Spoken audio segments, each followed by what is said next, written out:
goes live. Save the fish! Save the fish!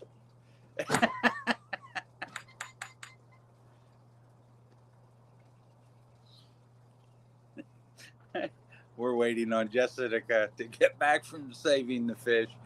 She has designed her own little pond, and upon doing so, has put a bubbler in there, and it keeps flipping over and draining the pond. Her last 48 hours have been something else. Yeah, they have.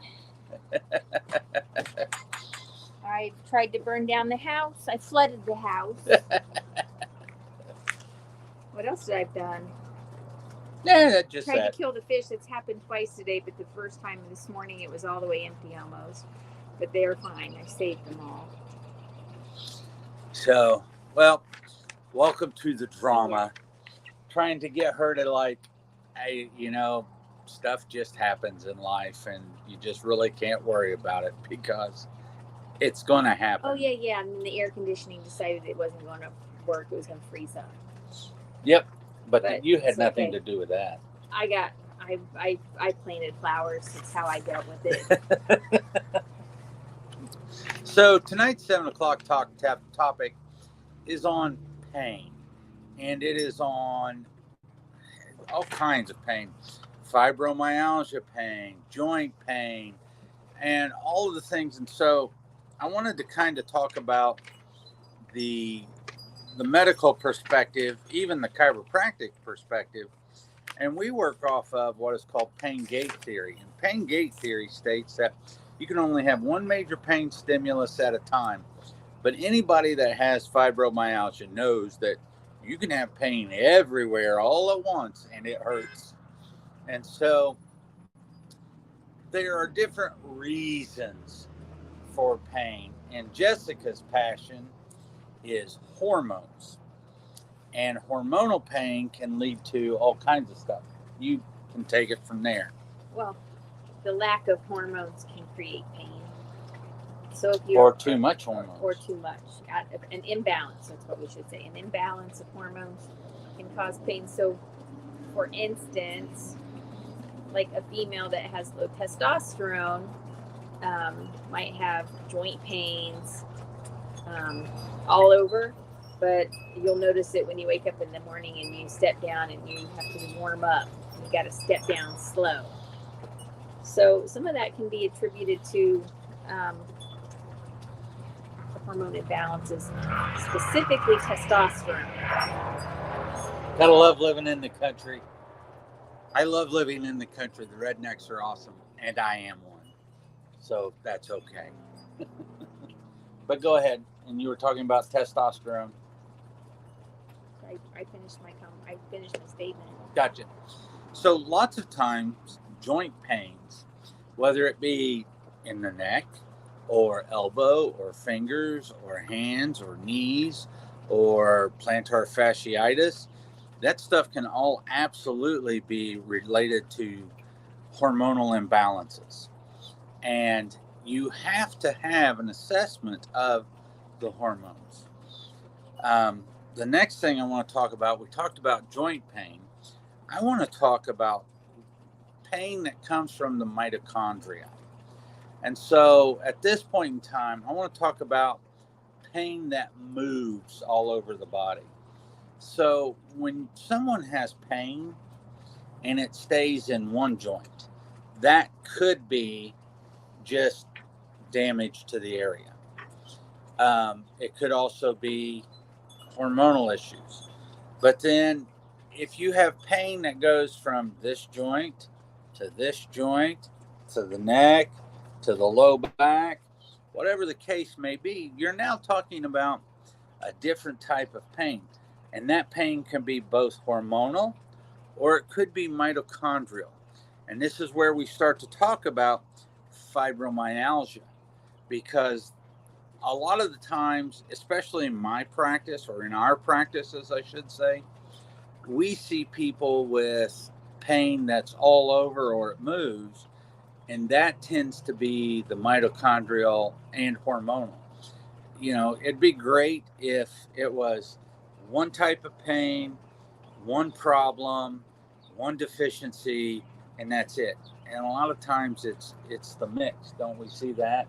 I mean, we see hormones, and then we see the organic acids pointing to the mitochondria or even the liver.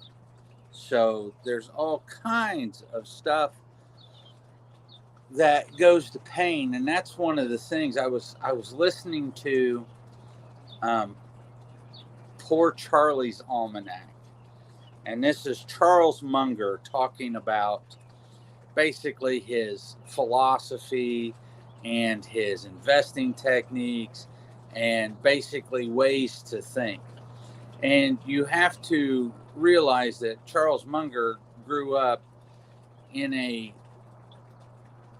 his mentor was a medical doctor. And so we're talking about a guy that died last year at 99 years of age. And so in his Poor Charlie's Almanac, he talks about chiropractors being the boobs of medicine. And at first I kind of took offense to that, but then he goes on to explain that chiropractors that are just chiropractors look at everything as being the subluxation.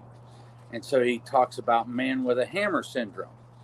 And so man with a hammer syndrome is everything, when a man with a hammer, everything looks like a nail, looks like it needs to be hit. So that's the way orthopedists are. That's the way your specialists are typically. That's a gross overgeneralization, as it is a gross overgeneralization by Charles Munger. But if you start to get people who think about the whole person, now all of a sudden, well, there might be a structural component to that. And depending on the person's age, there's probably most certainly a hormonal issue.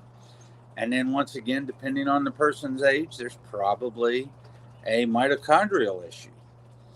And so if you can start to address all of those issues and allow the body to start to work through those issues by relieving body burden, by increasing mitochondrial function, by balancing hormones, now all of a sudden the person starts to feel like $1,000,000. And we have, well, almost 80-year-olds now who feel like $1,000,000, and they're back on the touring schedule. They're back to presenting for their church, and they're traveling all around. They are professional speakers, for lack of a better word. And so, you know, when you see these things, there are ways out of it. If you have hormonal issues, you can start to supplement the hormones. And how long does it take to get out of it? How long have you been this way? Nobody knows. There isn't a doctor in the world that can sit there. If they can sit there and tell you, hey, this is going to take 6 weeks, by all means, hey, they are better than me. But typically, we really don't know. And it's one of those things where we have to work through the steps and the problems to start to reverse the issues that people have. And, there's a ton of different ways to treat. Like I said, we can treat with hormones. If you're having problems with the mitochondria, maybe it's some CoQ10 and magnesium and amino acids. You're very safe in telling people, hey, you should take magnesium and you should take CoQ10. But there are nuances to it. And when you start to do testing and looking at what's causing people's pain, then you can start to get into those nuances, and you start to figure out, is this a mitochondrial issue? Is this a hormonal issue? Is this a liver issue? Does the person not have enough omega-3 fatty acids?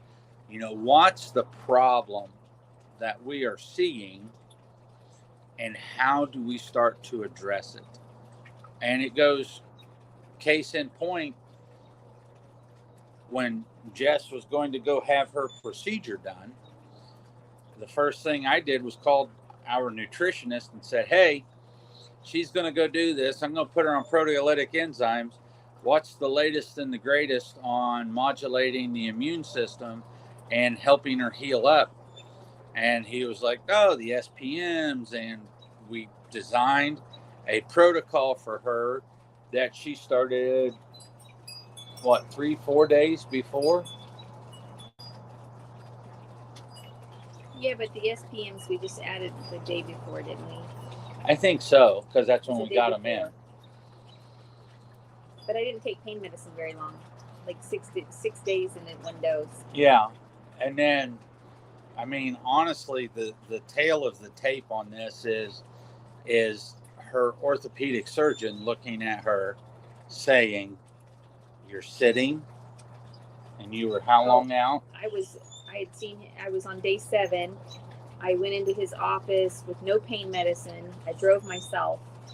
I was dressed like I would normally dress, wearing high-heeled shoes. And I was sitting and feeling great. I had told him I had been ballroom dancing for a bit. He thought I had been teasing him, so none of which I should have done. And that's a testament to the work that she puts into it. And we've talked about that for several weeks now. Well, and I wasn't comfortable. It was tolerable. Yeah. But I was not in any sort of pain. Well, he was amazed you weren't laying down. Yeah, he was just amazed that I was moving and grooving. So that... They usually say it's about a 3-week process before you're up and about. Oh, well, Lord, you blew that out of the water. Yeah, I mean, because I'm not even... Today's 3 weeks. Yeah. So there's a lot of ways to modulate pain. And you can start to... The biggest thing we worry about is systemic inflammation and hormonal deficits. Because if you have those things, you've got to get on top of those before they continue, before they progress. Because I look at it like a car accident. How bad is the car accident? The longer you wait, the worse the car accident. And so then there might not be the ability to reverse what's going on. So, that's just some ways to think about pain. There are assessments. Actually, if you look on the Integrated Health of Indiana page, we just actually did a special. I think it was the omega-3 fatty acid test with vitamin D, which is normally around $300. Over $300 is somewhere in the neighborhood. I think we're doing the special for the first 10, and I'm not sure how many we have left. I don't know that I should say this, but you can get that assessed for $200. That's the vitamin D and the omega-3 fatty acids. And omega-3 fatty acids link to everything. They link to cardiovascular disease. They link to cellular health. They link to inflammation. It's something that you really need to know because it is foundational root cause. God, I hate that term. Root cause medicine. And so with that being said, anything to add about the goings on in the community with the homeless? What's the word?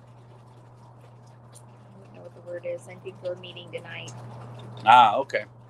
Well, we'll let you know more about that stuff when we get information on it. And if you would like the content that we put out, go ahead and like and follow. We appreciate it. And as always, you can always ask questions in the chat box, and we will get back to you as soon as possible. Have a great evening.